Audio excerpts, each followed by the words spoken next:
Bonjour à tous, bienvenue pour un nouvel épisode d'un air de Vercors. Je m'appelle Céline Salé et je suis responsable marketing au laboratoire DEVA. Donc les laboratoires DEVA, c'est une entreprise qui est au service du bien-être et de la santé et qui est installée dans le parc naturel régional du Vercors depuis 1986. Elle compte aujourd'hui une vingtaine de salariés qui sont répartis sur 2 sites, un site de stockage et de logistique à Villard-de-Lans et un site de préparation sur lequel nous nous trouvons à Autran. Pour nous parler du laboratoire DEVA, je vous invite à partir à la rencontre de Pascale Millet, qui est directrice scientifique et pédagogique et co-dirigeante du laboratoire depuis 2012.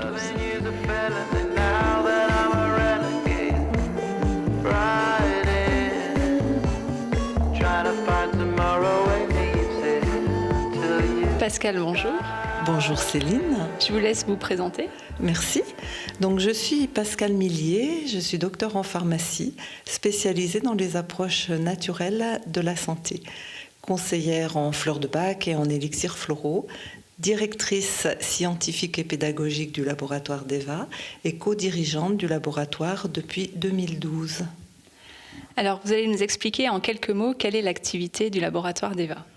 Avec plaisir.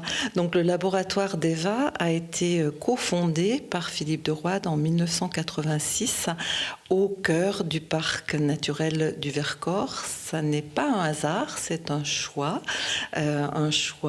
conscient, un choix profond. C'est le choix d'une flore diversifiée et multiple pour préparer, et c'est le cœur de métier de DEVA, des fleurs de bac et des élixirs floraux destinés à rééquilibrer les états émotionnels. Alors aujourd'hui, l'activité de DEVA est un peu plus large que les élixirs floraux. Bien sûr, au fil des années, DEVA a développé une expertise dans la gestion des émotions et a souhaité développer d'autres élixirs floraux que les fleurs de bac et d'autres approches pour gérer ces émotions. En particulier, l'olfactothérapie ou thérapie olfactive qui utilise le lien, qui repose sur le lien entre l'olfaction et les émotions. Et également ce que nous appelons chez DEVA la cosmétique émotion, puisque l'expression à fleur de peau dit bien que la peau est une interface également entre les émotions et la santé. Concernant les élixirs floraux, est-ce que vous pouvez nous expliquer les processus de fabrication ? Oui, Céline. Alors, je résumerai en disant qu'il y a 2 grandes étapes dans la préparation d'un élixir floral. D'abord, il y a l'étape de la préparation de l'élixir mère. C'est une étape qui est capitale pour la qualité finale de l'élixir floral. C'est celle qui consiste à aller sur le terrain, cueillir les fleurs quand elles sont prêtes à être cueillies, non pas quand ça arrange le préparateur cueilleur, et de cueillir ces fleurs avec délicatesse, les déposer dans un bol qui est rempli d'une eau faiblement minéralisée, à forte résistivité, et de laisser cette préparation simplement infusée au soleil. Cette préparation a été mise au point par le Dr Bach dans les années 1930. C'est ce qu'on appelle l'infusion solaire ou solarisation.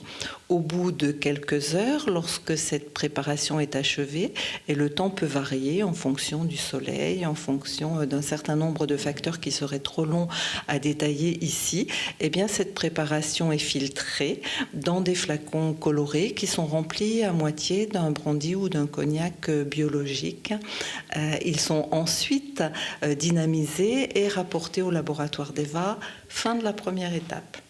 La deuxième étape, elle va consister dans l'enceinte du laboratoire à prélever quelques gouttes de cet élixir mère dans un mélange au cognac biologique ou dans une sève d'érable pure, bien sûr biologique, puisque c'est un engagement phare de DEVA d'être 100% bio.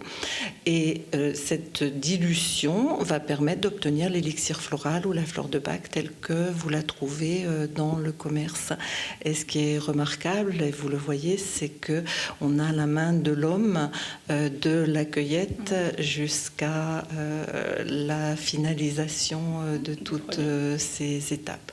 Et certains disent que seule la main de l'homme peut transmettre le message de la plante à l'homme.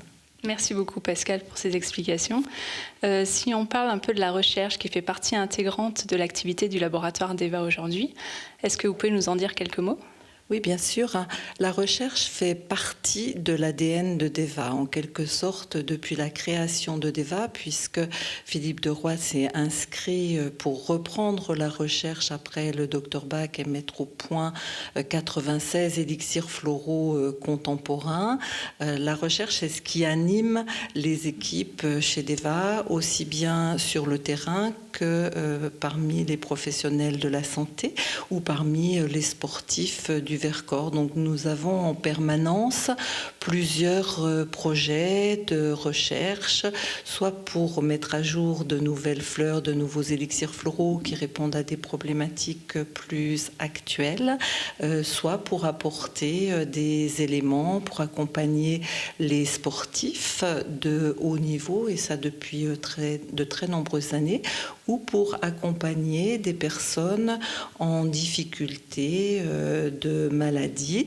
Je précise bien ici qu'il n'y a aucun traitement symptomatique et aucune interférence avec un quelconque traitement médical, mais que ce qui compte, c'est d'accompagner la personne dans ses ressentis, puisque Bach l'avait compris depuis longtemps. Une personne qui est bien dans sa vie, qui est bien dans sa tête, trouvera en elle plus de ressorts pour se sortir de toute situation.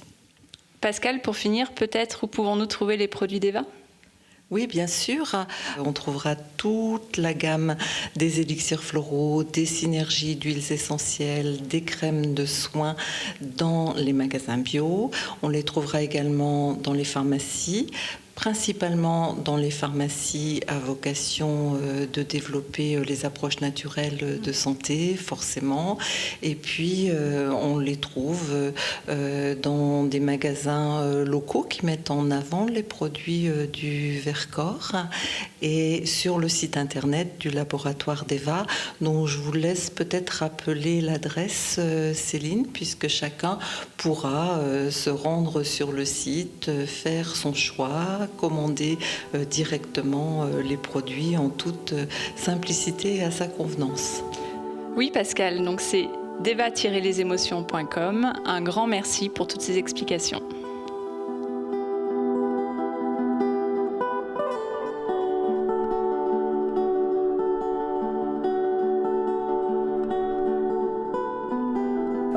Ainsi s'achève l'émission Un air de Vercors, tournée au fil des 4 saisons. Pour ma part, je termine sur les couleurs chaudes et lumineuses de l'automne en attendant l'arrivée de l'hiver. J'espère que toutes ces émissions vous auront donné envie de découvrir les femmes et les hommes qui œuvrent pour ce territoire et qui en ont fait ce qu'il est aujourd'hui. Un territoire vivant, dynamique, riche en activités et en biodiversité. Merci à tous.